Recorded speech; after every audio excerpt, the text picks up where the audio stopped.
Benim balaca mini tərəvəz sahəmdir. Yəni balaca kiçik bir tərəvəz sahəmdir. Və burada 3 növ xiyar əkilir. 3 növ. Ancaq bunların 2 sortu yaxşı yeməlidir. Onunla mən istəyirəm toxumunu yığam. Baxın, görün burada nə boyladı maşallah. Görürsünüz mü? Bu xiyarı saxlamışam ki, bunun toxumunu götürək.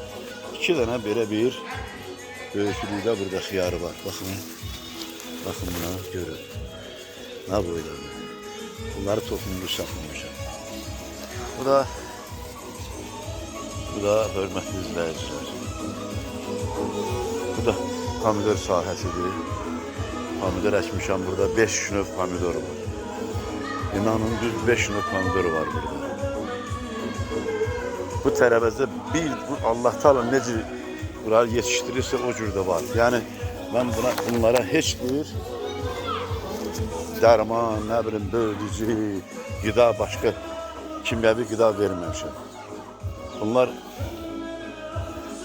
təbii torpağın yetişdirdiyidir. Baxın, bunlar da mənim sevgililərimdir, güllərimdir. Çiçəklər.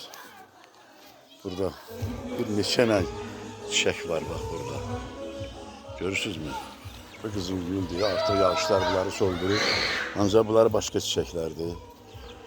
Bilirsiniz də çiçəklər, güllər insan üçün həyat eşqidir.